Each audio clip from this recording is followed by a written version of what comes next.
यस्मिन् वाचा यत्र नाम कीर्तयन् तजेन कलेवरं योगी मुच्यते काम कर्मभिः।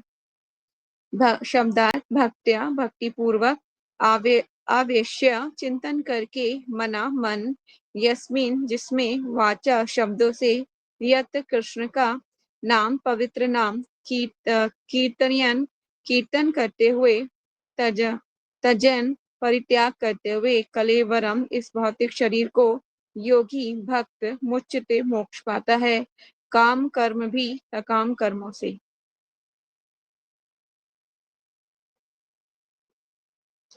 चलते हैं वे पुरुषोत्तम भगवान जो एकाग्र भक्ति तथा चिंतन से एक पवित्र नाम से नाम के कीर्तन से भक्तों के मन में प्रकट होते हैं, वे उन भक्तों को उनके द्वारा भौतिक शरीर को छोड़ते समय सकाम कर्मों के बंधन से मुक्त कर देते हैं। ठीक है, अंत समय में जिसने भगवान का स्मरण कराया वो से मुक्त हो जाता है। तात्पर्य में चलते हैं। जगत गुरु शीला प्रभुपाद जी की जय। योग का अर्थ है अन्य समस्त विषयों से हटकर मन को केंद्रित करना। तो जैसे मैंने पहले क्वेश्चन बताया था कि योग का अर्थ क्या होता है ना, तो आपको योग का अर्थ ये होता है कि क्या अर्थ है योग का। देखिए, जब हम डीप रीडिंग करते हैं ना, तो हमें छोटी छोटी चीजें निकल के आती हैं। तो मैंने जो क्वेश्चन आपको पहले बताए थे वो डीप रीडिंग के किए हुए होते हैं। डीप रीडिंग में हमने घुस के प्रपोर्ट में घुस के जाना कि योग क्या होता है। तो पहले ही जो यहाँ पे आ गया तात्पर्य में, योग का अर्थ है समस्त विषयों से हटकर मन को केंद्रित करना, और वास्तव में ऐसी एकाग्रता क्या कहलाती है, समाधि कहलाती है। यह भगवान की सेवा में 100% अनुरक्ति, मतलब ऐसी अनुरक्ति होना कि मुझे सेवा करनी है भगवान की प्रसन्नता के लिए, उन्हें सुंदर से सजाना है, आज क्या पहनने वाले हैं भगवान, कौन सी ड्रेस होगी, ज्वेलरी क्या होगी, फ्लावर क्या होगा, कैसे कैसे और क्या तरीका हो सकता है कि वो सुंदर लगे। तो इतनी सारी जो हम भगवान के बारे में चिंतन करेंगे तो वो एक अनुरक्ति हो जाएगी। ठीक है, जो इस प्रकार अपने चित्र को एकाग्र करता है वह योगी कहलाता है। ठीक है, जो इस तरह से अपने चित्र को एकाग्र करेगा वो क्या कहलाएगा, योगी। पहले हमने जाना कि योग का अर्थ क्या है, फिर हमने जाना कि समाधि क्या होती है, फिर उसके बाद हमने ये जाना कि योगी किसे कहते हैं। ठीक है, इसमें 3 चीजें आ गई, योग आ गया और समाधि आ गई और योगी आ गया, 3। तो ये हमने 3 चीजें इसके अंदर समझ ली। नेक्स्ट चलते हैं। भगवान का ऐसा योगी भक्त भगवान की सेवा में प्रतिदिन 24 घंटे लगा रहता है। फलस्वरूप उसका सारा ध्यान नवदा भक्ति में भगवान के चिंतन में लगा रहता है। नवदा भक्ति में श्रवण कीर्तन स्मरण पूजन स्तुति दास्य भाव आज्ञा पालन सख्य भाव या समर्पण सम्मिलित है। योग के ऐसे अभ्यास से अर्थात भगवान की सेवा द्वारा उनसे जुड़ने से भगवान द्वारा मान्यता मिलती है। जैसा कि समाधि की सर्वोच्च स्थिति का वर्णन करते हुए भगवत गीता में स्वयं भगवान व्याख्या करते हैं। भगवान ऐसे विरले भक्त को योगियों में श्रेष्ठ बतलाते हैं। भगवत कृपा से ऐसा पूर्ण योगी अपना मन पूर्ण चेतना से भगवान में एकाग्र करता है और इस प्रकार शरीर त्यागने के पूर्व उनके नाम कीर्तन करने से वे भगवान की अंतरंगा शक्ति द्वारा तुरंत ऐसे लोक को भेज दिया जाता है जहां भौतिक जीवन तथा उससे संबंध कारणों का प्रश्न ही नहीं उठता। भौतिक अस्तित्व में जीव को अपने सकाम कर्मों के अनुसार जन्म जन्मांतर 3 प्रकार के कष्टों की भौतिक स्थिति में को सहना होता है। ऐसे भौतिक जीवन जीव की स्वाभाविक इच्छाओं के कारण ही उत्पन्न होता है। भगवान की भक्ति में सेवा से जीव की स्वाभाविक इच्छाओं को मारा नहीं जाता, अपितु वे भक्ति में जीवा के सही कार्यों में लगाई जाती है। ऐसी इच्छाओं के वैकुंठ में अंतरित होने की योग्यता आ जाती है। यहाँ पर सेनापति भीष्म पर विशेष प्रकार के योग का उल्लेख कर रहे हैं, जैसे भक्ति योग कहते हैं। और वे भाग्यशाली थे कि भौतिक शरीर को त्यागने के पूर्व अपने समक्ष साक्षात भगवान को उपस्थित देख रहे थे। अतः अगले श्लोक में उन्होंने इच्छा प्रकट व्यक्त की कि भगवान की दृष्टि के समकक्ष ही बने रहें। ठीक है, उन्होंने ये इच्छा व्यक्त की है कि भगवान उनके सामने ही रहें। ठीक है, तो नवदा भक्ति में जो 9 चीजें मैंने पहले भी आपको समझा चुकी हूँ, मुझे लगता है इसमें बार-बार डीप में नहीं जाना चाहिए। तो नवदा भक्ति में क्या-क्या चीजें आती हैं? श्रवण, कीर्तन, स्मरण, पूजन, स्तुति, दास्य भाव, आज्ञा पालन, साख्य भाव, स्मरण भी सम्मिलित है। मैंने इनके आचार्य भी आपको बताए थे। और अंत काल में भगवान का स्मरण का क्या लाभ होता है कि उसको उसको मतलब भगवान के धाम की प्राप्ति होती है। ठीक है, वो भगवान के धाम जा सकता है। तो ये 3 क्वेश्चन का आंसर हमें इसमें प्रपोर्ट में मिल गया। तो पढ़ोगे क्या जयश्री, आप पढ़ सकते हो?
हरे कृष्णा, जय श्री, थैंक यू। तो यहाँ पर भीष्मदेव एक अपनी मतलब एक भक्त की जो इच्छा होती है कि भगवान उनके समकक्ष रहें, वो इच्छा को व्यक्त कर रहे हैं। कह रहे हैं कि चतुर्भुज रूप उगते सूर्य की भांति अरुण नेत्रों तथा सुंदर रीति से सजाए मुस्कुराते कमल मुख वाले मेरे भगवान, आप उस क्षण तक यही मेरी प्रतीक्षा करें जब तक मैं अपना ये भौतिक शरीर छोड़ ना दूं। एक भक्त के लिए और क्या चाहिए उसको, है ना?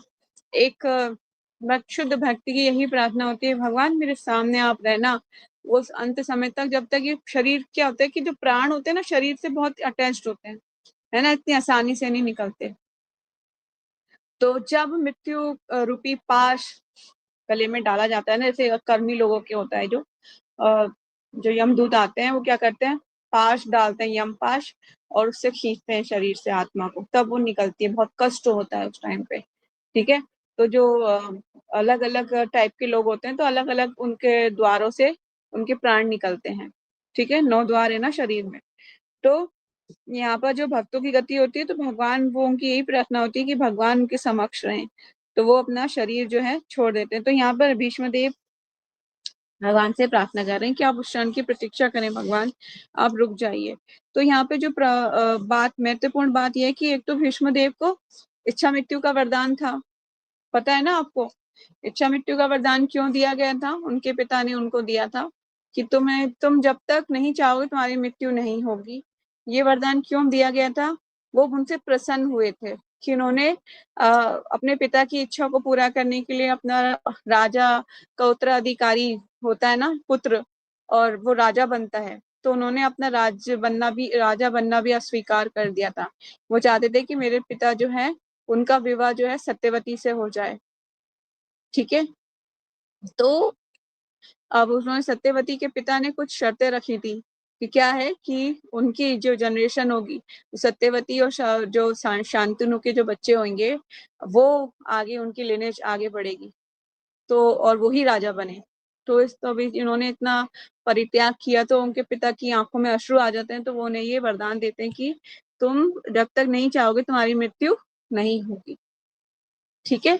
तो इसी तरह से उन्होंने, वो हमको ये वरदान था, इसलिए वो अपने प्राण रोके हुए थे उस क्षण की प्रतीक्षा में कि स्वयं चतुर्भुज भगवान श्याम सुंदर अपने मुस्कुराते हुए चेहरे के साथ में उपस्थित रहें, और फिर भी उन्हें देखते देखते अपने प्राण छोड़ दें। तो इसमें जो पैराग्राफ आपको हाईलाइट करना है वो ये है कि एक शुद्ध भक्त भगवत धाम वापस जाने के लिए कभी भी, लास्ट की लाइन है ये, एक शुद्ध भक्त भगवत धाम वापस जाने के लिए कभी भी चिंतित नहीं रहता, अतः वे भगवान की इच्छा पर पूर्णतः आश्रित रहता है। यदि भगवान उसे नरक में भी भेजना चाहें तो भी वे समान रूप से तुष्ट होता है। शुद्ध भक्त की तो यही एक ही इच्छा रहती है कि वे सदा भगवान के चरण कमलों का चिंतन करता रहे। भीष्म की इतनी ही इच्छा थी कि उसका मन भगवान के चिंतन में लीन रहे और वे इसी तरह चल बसे। शुद्ध भक्त की सर्वोच्च अभिलाषा यही होती है, ठीक है। तो यहाँ पर इसको एक शुद्ध भक्त की आखिरी इच्छा, कोई पूछे ना आपसे क्या होती है शुद्ध भक्त की इच्छा, तो आपको ये पता होना चाहिए कि एक भक्त की ये इच्छा होती है कि भगवान सामने रहे और मैं धाम में रहूं, है ना, भगवान का पवित्र नाम लेता रहूं। तो ये इंपॉर्टेंट है। तो नेक्स्ट श्लोक पढ़ते हैं। सूत उवाच युधिष्ठिर तथा अकर्ण्यम सायं शरीर पंजरे अपृच्छत विधिधान धर्मान ऋषीणाम च अनुशवणवताम। शब्दार्थ सूतवाचा, श्री सूत गोस्वामी ने कहा। अब यहाँ पे सूत गोस्वामी वापस कन्वर्सेशन में आ गए हैं। सूत गोस्वामी ने कहा, युधिष्ठिर, राजा युधिष्ठिर तत्व है अकर्ण्य सुनकर शयनम लेटे हुए शर पंकजरे पंजरे बाणों की शैया पर अपृच्छता पूछा विधिधान विविध धर्मान कर्तव्य को ऋषिणाम ऋषियों का चा तथा श्रवणताम सुनने के बाद सूत गोस्वामी ने कहा, भीष्मदेव को इस प्रकार आग्रहपूर्ण स्वर में महाराज युधिष्ठिर ने समस्त महर्षि की उपस्थिति में उनसे विभिन्न धार्मिक कृत्यों के अनिवार्य सिद्धांत पूछे। किसने पूछे? भीष्मदेव के इस प्रकार आग्रहपूर्ण स्वर में बोलते देखकर, मतलब आग्रह करा, तो महाराज युधिष्ठिर ने क्या किया है, समस्त महर्षियों की उपस्थिति में, सारे महर्षि उपस्थित है ना वहां पर, हमने कुछ महर्षियों की लिस्ट पहले ही पढ़ चुके हैं, हम कौन कौन से लोग उपस्थित थे, ठीक है। कुछ महर्षियों की उपस्थिति में उनसे कुछ क्या पूछे, धार्मिक कृत्यों के अनिवार्य सिद्धांत के बारे में पूछा। किसने? युधिष्ठिर महाराज ने। तात्पर्य चलते हैं, जगत गुरु शीला प्रभुपाद जी की जय। भीष्मदेव को आग्रहपूर्ण स्वर में बोलते देखकर महाराज युधिष्ठिर समझ गए कि वे शीघ्र ही पलायन करने वाले हैं। ठीक है। तो भीष्म देव क्या है, अब जो है मतलब आग्रह कर रहे हैं ना भगवान से कि भगवान अब सामने रहिए, क्योंकि अब उन्हें अंदेशा हो गया कि वो अपने प्राण छोड़ने वाले हैं। अब अंतिम समय बिल्कुल निकट आ चुका है। तो युधिष्ठिर महाराज ने क्या किया है कि अब वो थोड़े से धर्म के सिद्धांत को जानना चाहते हैं उनसे, कि वो धर्म के बारे में सिद्धांत दें। पहले वो नहीं बोले कि उनको ये सिद्धांत मिले, क्यों? ये एक शिष्टाचार होता है। जब भी हम किसी के पास जाते हैं, कोई ऐसी स्थिति होती है, कोई विशेष स्थिति में, तो हमें क्या है, उसको पहले सुनना चाहिए कि वो अपने हृदय से क्या बोलना चाहते हैं, फिर उसके बाद हमें अपनी बात को आगे रखना चाहिए। ये एक शिष्टाचार है, एडिकेट्स जिसे कहते हैं। ठीक है, ये नहीं कि तुम जाके अपनी बात शुरू कर दो और सामने वाला अपनी बात नहीं बोल पा रहा है। ठीक है, पहले हमें सुनना चाहिए, फिर खुद बोलना चाहिए। तो ये इंपॉर्टेंट है, ये एडिकेट्स है। तो भीष्म देव को आग्रहपूर्ण स्वर में बोलते देखकर महाराज युधिष्ठिर समझ गए कि वे शीघ्र ही पलायन करने वाले हैं। अतः भगवान श्री कृष्ण ने महाराज युधिष्ठिर को प्रेरित किया कि वे धर्म के सिद्धांतों के बारे में उनसे पूछें। भगवान ने भी बोला कि क्या करो, पूछो अब धर्म के सिद्धांत के बारे में, अब वो जाने वाले हैं ना। क्योंकि जब भी कोई मृत्यु शैया पे होता है ना, तो वो ऐसे कोई उपदेश देता ही है, अपने पीछे के जो लोग होते हैं ना उनको बताता है कि ऐसे ऐसे हमने किया हुआ है। कुछ लोग ऐसे धन संपत्ति के बारे में बताते हैं, यहाँ यहाँ है, ऐसे ऐसे कर लेना। कुछ लोग जो है अच्छे अच्छे सीख भी देके जाते हैं, है ना। तो यहाँ पे भीष्म देव से वो सीख मांग रहे हैं, भगवान कह रहे हैं उनसे पूछो। भगवान श्री कृष्ण ने महाराज युधिष्ठिर को प्रेरित किया कि वे अनेक महर्षियों की उपस्थिति में भीष्म से प्रश्न पूछें, जिससे ये संकेत मिलता है, यद्यपि भीष्मदेव जैसे भगवत भक्त सामान्य पुरुष की भांति रहता है, किंतु बड़े बड़े मुनियों से, यहाँ तक कि व्यासदेव से भी कहीं अधिक श्रेष्ठ होता है। ठीक है। दूसरी बात यह है कि भीष्म देव उस समय न केवल शरशैया पर लेटे थे, अपितु वे अपनी इस अवस्था के कारण वे अत्यंत कष्टमय स्थिति में थे। बहुत कष्ट हो रहा होगा उसको, मतलब आप जो है इमेजिन भी नहीं कर सकते, इतना कष्ट हो रहा होगा। हर जगह शैया पे, मतलब तीरों पे सोना, तीरों की शैया पर लेटना आसान कार्य नहीं होता। सब जगह उनके हाथ भी ना, हाथों पे भी तीर लगे हुए थे, हाथों पे पैरों पे तीर लगे हुए थे सब जगह पे, है ना। और वो शैया पे लेटे हुए थे, तीरों की शैया पे। तो बहुत ही मतलब कष्ट में स्थिति थी, और उस कष्ट में स्थिति में भी भगवान को ग्लोरीफाई कर रहे हैं। देखिए, हम तो हमारा हाथ कट जाए 100 बार मम्मी को दिखाते हैं, देखो खून निकल रहा है, देखो खून निकल रहा है, देखो खून निकल रहा है ना। 100 बार उसको देखेंगे, लोग इस घर से जब तक 4 लोग सुना नहीं लेंगे, चिल्ला नहीं लेंगे, तब तक हम शांति से नहीं बैठेंगे। ये होता है, ये हम करते हैं। पर वो देखिए ना, पूरे शरीर ही उनका जो है, मतलब छिद्र हुए हैं, पूरे शरीर के छिद्र हुए हैं, उस पर लेटे हुए हैं तीरों की शैया पर। मतलब इमेजिन नहीं कर सकते आप, इतने कष्ट में थे वो। ठीक है। तो यस, कि भीष्मदेव उस समय न केवल शीर्षशैया पर लेटे थे, अपितु अपनी इस अवस्था के कारण वे अत्यंत कष्टमय स्थिति में थे। ऐसी अवस्था में उनसे प्रश्न नहीं पूछे जाने चाहिए थे, लेकिन भगवान श्री कृष्ण ये सिद्ध करना चाहते थे कि उनके शुद्ध भक्त सदैव आध्यात्मिक प्रकाश के कारण शरीर तथा मन से पूर्ण रूपेण स्वस्थ रहते हैं। अतएव भगवत भक्त किसी भी अवस्था में रहकर जीवन की सही दिशा बताने में समर्थ होता है। ये लाइन आप हाईलाइट कर लीजिए। भगवत भक्त तो क्या होता है, किसी भी अवस्था में रहकर जीवन की सही दिशा बताने में समर्थ होता है। युधिष्ठिर भी चाहते थे कि यहाँ पर उपस्थित व्यक्तियों में से वो भी से कहीं अधिक उनसे ना पूछ करके समस्या का समाधान भीष्म से करें, भीष्मदेव से करें। ये सब चक्रधारी श्री कृष्ण की योजना थी, क्योंकि वे अपने भक्त की महिमा को स्थापित करना चाहते थे। पिता चाहता है कि उसका पुत्र उसकी अपेक्षा अधिक विख्यात बने। ये एक भगवान जी अपने भक्त को जो है उसको वो कर रहे हैं, महिमा मंडित कर रहे हैं, ये दिखाने के लिए कि भक्त जो है किसी भी अवस्था में इसका मन शुद्ध होता है, किसी भी कष्ट में क्यों ना हो। ठीक है। और उसकी महिमा को जैसे यहाँ पे बोला जा रहा है कि एक पिता क्या होता है, पिता चाहता है कि उसका पुत्र की उसकी अपेक्षा अधिक विख्यात बने, है ना। भगवान अपने भक्तों को ऊपर रखते हैं, और भगवान जोर देकर घोषित करते हैं कि उनके भक्तों की पूजा उनकी खुद की पूजा से अधिक महत्वपूर्ण है। ये लाइन आप हाईलाइट कर लीजिए। ठीक है। इस लास्ट वेरी इंपॉर्टेंट, कि भगवान की इच्छा क्या है, इंटरनल डिजायर क्या है। क्योंकि प्रभुपाद तात्पर्य में जो ये लिख रहे हैं ना, ये आसान काम नहीं है। ये भक्त ही भगवान के मन की बात को लिख सकता है। क्योंकि वो जानता है कि भगवान का क्या मूड है ना। तो हमारे अंदर ऐसी बातें नहीं आ सकती हैं, पर लेकिन भक्त बोल रहे हैं तो समझिए भगवान की ही इच्छा है, इंटरनल इच्छा क्या है ना। भक्त ही जान सकता है ना भगवान की क्या इच्छा है। हर कोई मटेरियल इंसान जान सकता है कि भगवान क्या चाहते हैं, नहीं जान सकता। तो इट्स वेरी इंपॉर्टेंट, मैंने इसको हाईलाइट किया हुआ है, आप भी अपनी बुक्स में हाईलाइट कर सकते हैं। तो नेक्स्ट श्लोकास कौन पढ़ेगा? प्रीति माता जी, क्या आप पढ़ सकते हो? कंफर्टेबल हो? पढ़ोगे?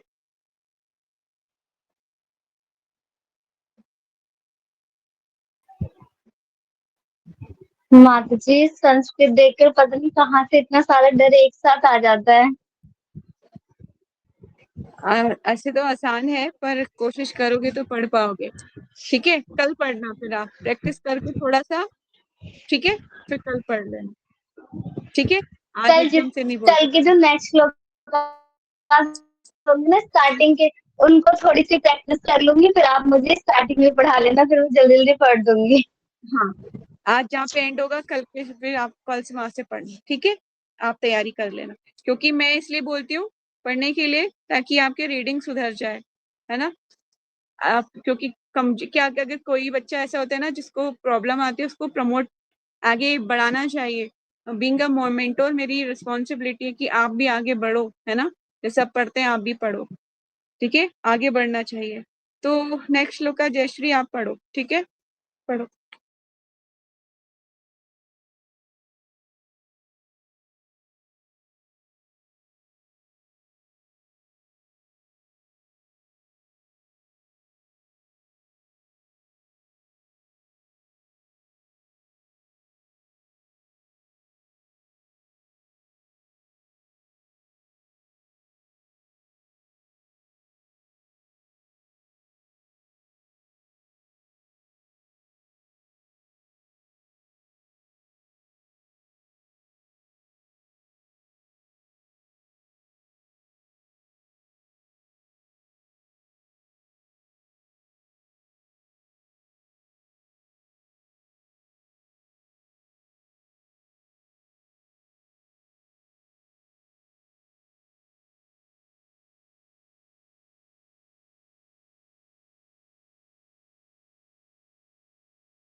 हरे कृष्ण।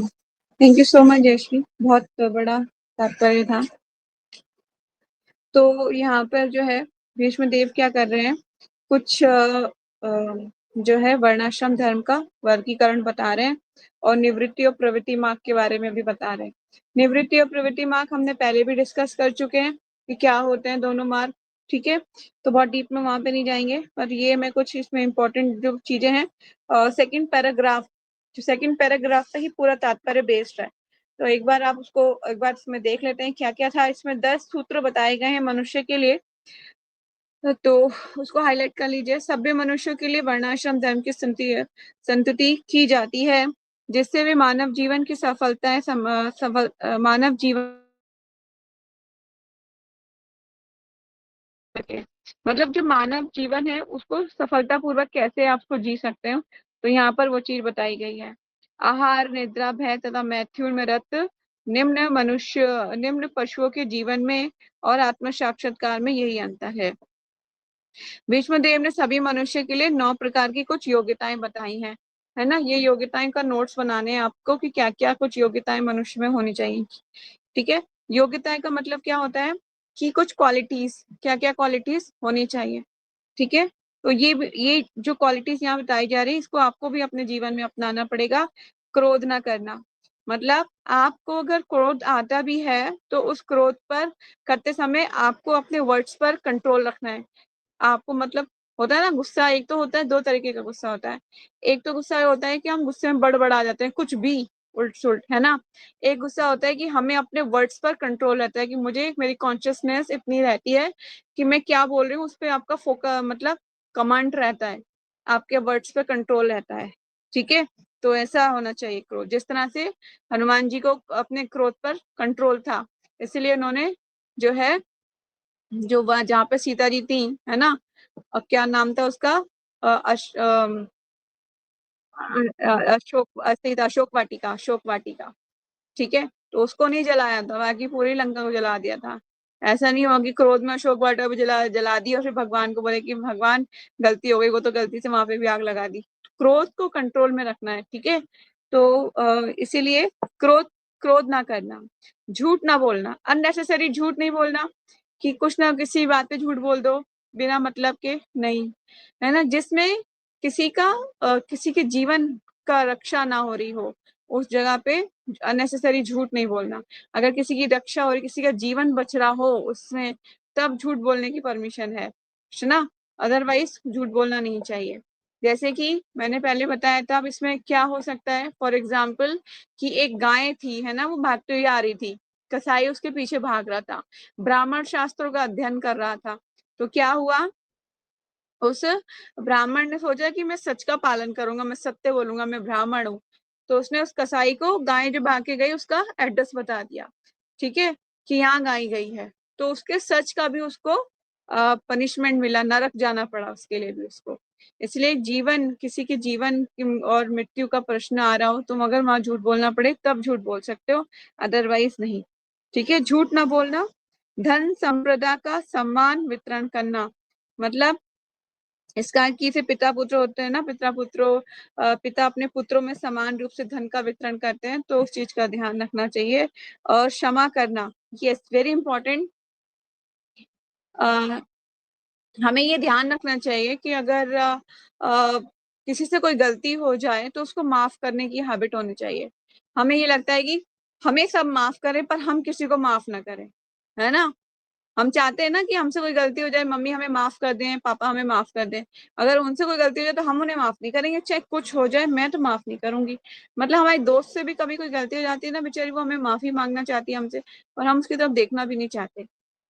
कम से कम बात कीजिए, बात करो उसको, उससे वो क्या कहना चाहती है, अगर वो माफी मांग रही है अपनी गलतियों के लिए तो उसको माफ करना आना चाहिए, ठीक है। ऐसा नहीं कि हम अड़ जाएं। जब आप किसी के साथ गलत व्यवहार करोगे तो आप फिर आप आपको भी अगर कोई कभी माफ नहीं करेगा, अगर आप कभी किसी को माफ नहीं करोगे तो आपको भी कोई माफ नहीं करेगा, ठीक है। तो फॉरगिवनेस का आना चाहिए करना। यस, नेक्स्ट है अपनी वैध पत्नी से ही संतान उत्पन्न करना, ठीक है। अपनी जो आपकी जिनसे आपका विवाह है उनसे ही संतान उत्पन्न करना, मन से शुद्ध शुद्ध तथा शरीर से स्वच्छ रहना इम्पोर्टेंट है ना? स्वच्छता का पालन करना चाहिए हम लोगों को। और किसी के प्रति शत्रु भाव ना रखना, ये मेरा एनिमी है, ये मेरा मित्र है, ऐसा भाव नहीं रखना चाहिए। समभाव, सरल होना मतलब सादा जीवन होना चाहिए आपका। सेवकों तथा आश्रितों का पालन करना, जो आपके आश्रित हैं और सेवक हैं उनका आपको पालन करना चाहिए। ठीक है, तो इसी पे ही पूरा तात्पर्य बेस्ड है। तो मुझे लगता है यहाँ पे, और प्रभुपाद जी ने कुछ क्षेत्रियों के बारे में बताया कि क्षेत्रियों को जो है दान देना चाहिए, दान लेना नहीं चाहिए, ये भी इम्पोर्टेंट बताया है। ठीक है, और शूद्र वर्ग के बारे में बताया है कि वो स्वामी की तब तक सेवा करे जब तक स्वामी अगर काफी मतलब वो बूढ़ा हो चुका है, तब तक सेवक को भी, पूरा सेवक का धर्म है शूद्र का कि वो उनकी सेवा करता रहे। ठीक है, और स्वामी का धर्म है कि वो उसके लिए क्या करे, अपने सेवक के प्रति उसको वस्त्र और अन्न, वस्त्र और भोजन देकर संतुष्ट करता है। ठीक है, तो इस तरह से जो है ये पूरा मतलब तात्पर्य इन 4 चीजों पर बेस्ड है, वर्ण आश्रम धर्म, है ना?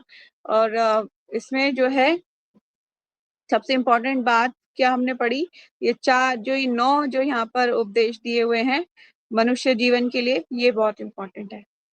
ठीक है, तो इससे रिलेटेड आज हम इतना ही पढ़ेंगे। आप लोगों का कोई क्वेश्चन है तो आप पूछ सकते हो। हरे कृष्णा।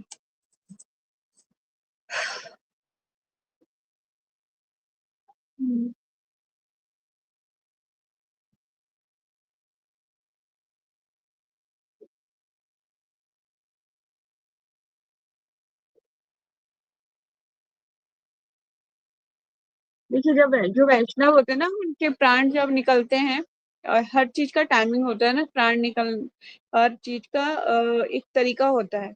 मतलब कि शरीर से प्राण जब निकलते हैं तो 9 द्वारों से में किसी भी द्वार से निकलते हैं। जो वैष्णव होते हैं उनके जो आगे के जो द्वार हैं शरीर के, जैसे मुंह है, नाक, आंख, कान, जिह्वा, है ना, इनसे आगे के द्वारों से प्राण निकलते हैं जो अशुद्ध आत्माएं होती हैं। और जो खराब और कर्मी होती हैं, बहुत ही गंदे लोग होते हैं, उनके नीचे के द्वारों से प्राण निकलते हैं, जो यमपाश डालते हैं फिर खींचते हैं आत्मा को। तो इस तरह से, और भगवान के नाम की अगर प्रैक्टिस करी गई है जीवन भर, तो फिर जो है विष्णुदूत लेने आते हैं। ठीक है, तो विष्णुदूत लेने आते हैं फिर उनको, क्योंकि भौतिक शरीर तो हमारा छूट जाता है, और जो हमारा आध्यात्मिक शरीर हमें प्राप्त होता है, तो हमें फिर आध्यात्मिक शरीर के द्वारा हम फिर जाते हैं भगवान के धाम। ठीक है, अब क्या होता है कि जो कर्मी लोग होते हैं उनको यातना शरीर दिया जाता है। जब किसी घर में 13वीं होती है, किसी घर में 10वां होता है, तो वहां पर जो होता है पुत्र, जो होता है पुत्र, क्या होता है, पिंड बनाता है, पिंड। वो सारे पिंडों को बनाता है, शरीर के अंग। अब कभी आपने देखा हो, मैं तो गई हूँ स्वयं, तो एक एक आटे में पता नहीं कुछ मिलाया जाता है, फिर वो पूरे एक एक पिंड बनाया जाता है, शरीर का एक एक अंग बनाया जाता है, पूरे पिंड। तो पूरे शरीर का बनाने के बाद उसको यातना शरीर प्राप्त हो जाता है, फिर वो यातना शरीर से ले जाया जाता है उसको यमपुरी। यमदूत लेके जाते हैं, चला के उसको गरम गरम रेत पर चला के। अगर उसने जीवन भर जो है चप्पल तप्पल दान करी है, पानी वानी पिलाया है, तो उसको रास्ते में पानी पीने को मिलता है, पहनने के लिए चप्पल मिलती है। जो जो उसने जीवन भर दान किया उसको वो चीजें मिलती रहती हैं।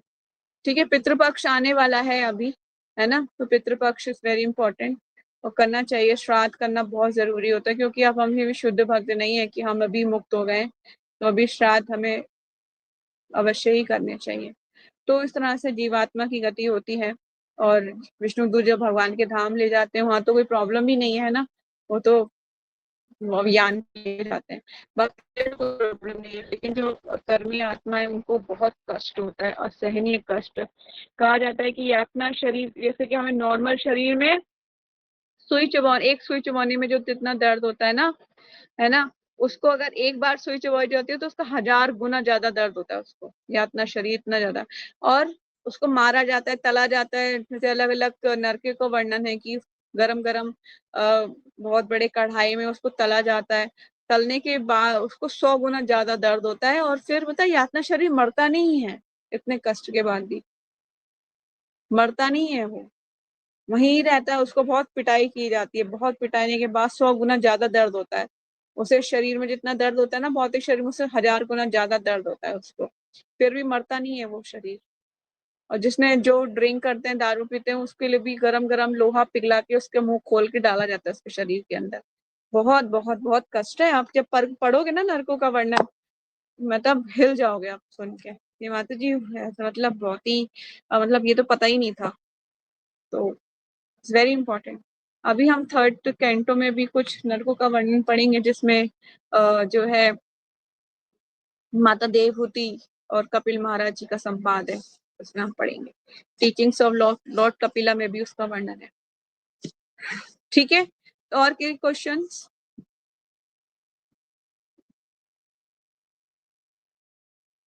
हम्म हम्म हम्म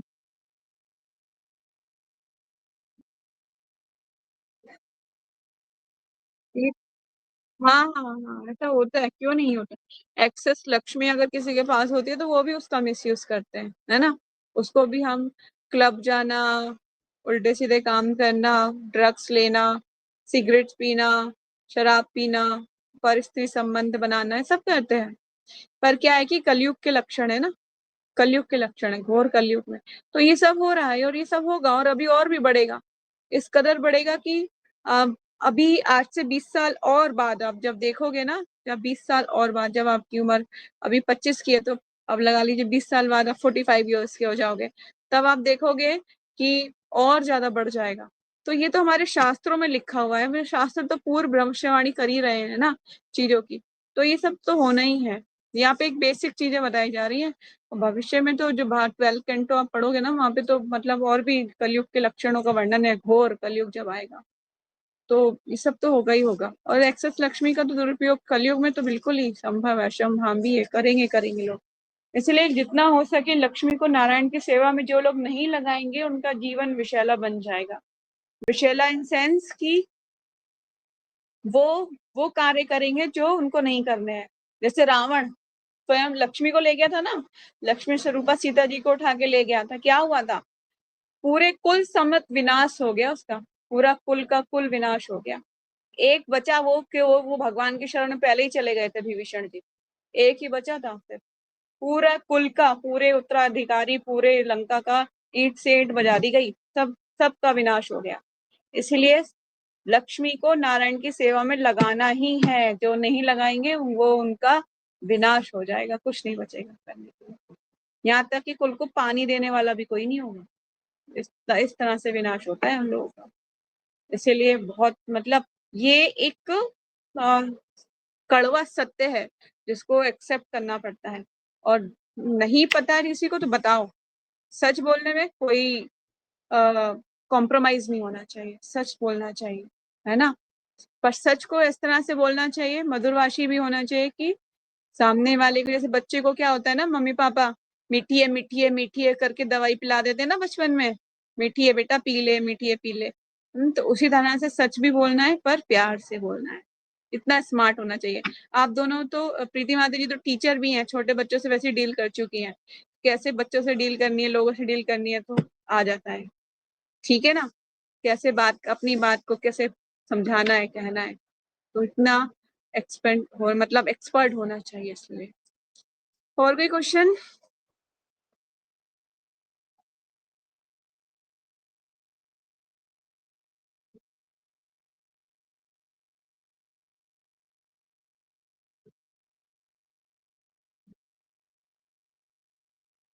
हाँ हाँ, नहीं आती है, आती हैं। स्त्रियां भी शूद्र की कैटेगरी में आती हैं, जरूरी नहीं कि है मेल ही होते हैं, स्त्रियां भी शूद्र होती हैं। देख खुद कुछ लड़कियां वर्क काम भी करती हैं, है ना, डोमेस्टिक हेल्पर होती हैं, वो भी काम करती है ना, करती हैं।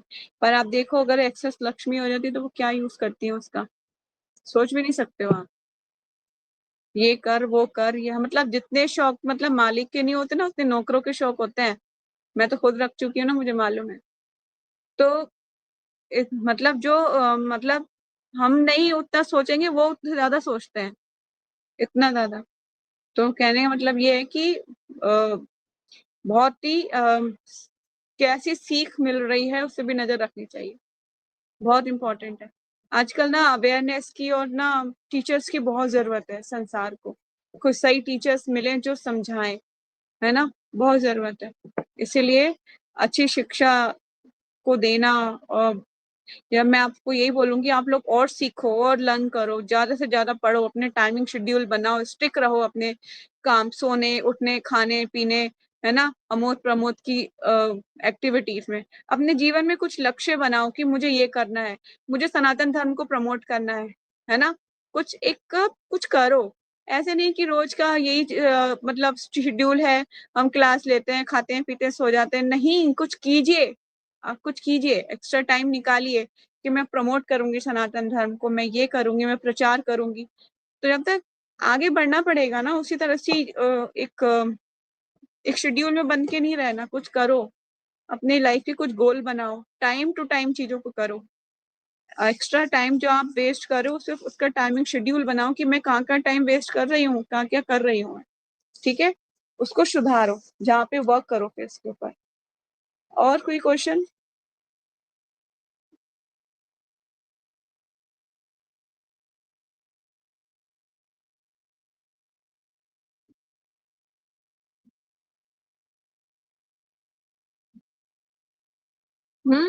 होता क्यों नहीं है, होता है। लक्ष्मी देखिए, मैंने पहले बताया था कि अगर आप किसी को लक्ष्मी देते हो, तो फिर एक की खुशी और दूसरे का दुःख तो होता ही है ना?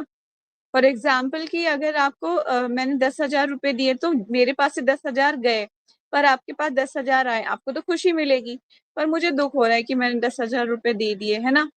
तो इस तरह से ये तो लक्ष्मी आदान-प्रदान जिसके पास आएगी उसको खुशी मिलेगी।